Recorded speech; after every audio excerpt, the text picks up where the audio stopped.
Welcome back, everybody. There's a new call to rally young voters to participate in America's political process. With the jobless rate soaring and crime and violence at an all-time high, every voice really matters out there. When President Obama was elected, the younger generation was motivated, even eager for action and change. It showed when they poured out in droves to vote in the 2008 election. An estimated 22 to 24 million young people hit the polls. That was an increase in youth turnout by at least 2.2 million voters over the 2004 election. And experts say that young voters may have been the key to President Obama's victory, but since then, their interest in the political process seems to have waned.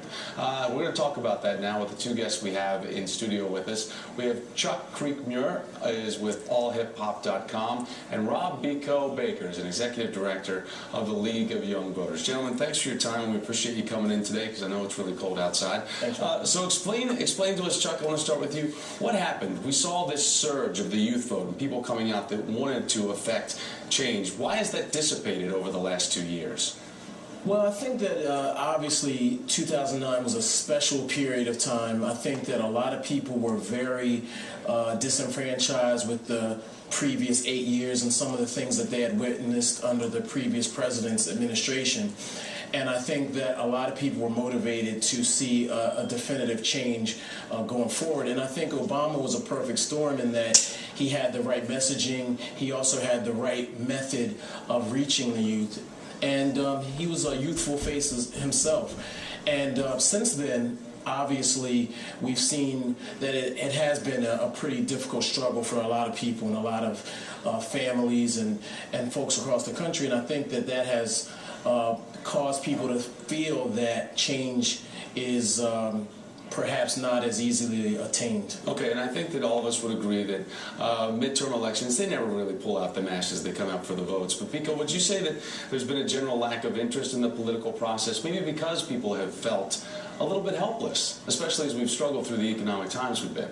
I think if you look at, compare 2006 and 2010, you see a similar turnout. I think there is, we're here, young people are unemployed, we're the worst unemployed. School, I have $115,000 worth of school debt, and that's pretty typical amongst our generation.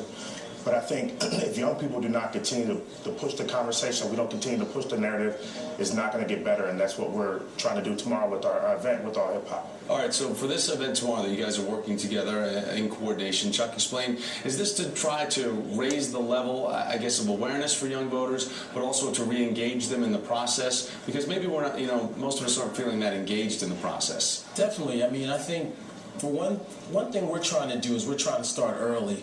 The League and All Hip Hop are definitely trying to start early in getting kids and youth, and even those that are not so young, maybe just apathetic, involved in the process early so they can see how it affects them before the election is upon us. And I believe that's really, really important for people to start now, for us, the motivators and the organizers, to start early. Okay. I mean, and you guys can probably agree. I remember when I was turning 18, I was excited to get out there and vote. I thought it was going to be cool to be a part of the process and actually have my voice heard. I think with, as you get older, you get a little more cynical. But how do you get the youth vote reinvigorated and motivated? I mean, what are the steps, the systematic steps that you guys are taking and working in coordination with Bico? Well, we're using art and culture. I mean, if you look at the Obama campaign in 2008, he did a good job of bringing people like Shepard Fairey and will.i.am into the process, and we're going to continue to use the voice that's organic to our community.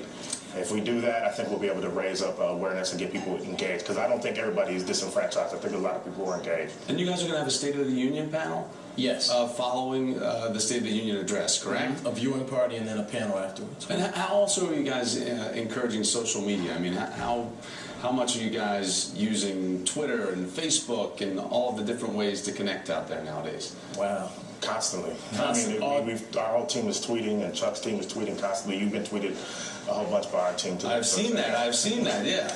I mean, we don't get that many.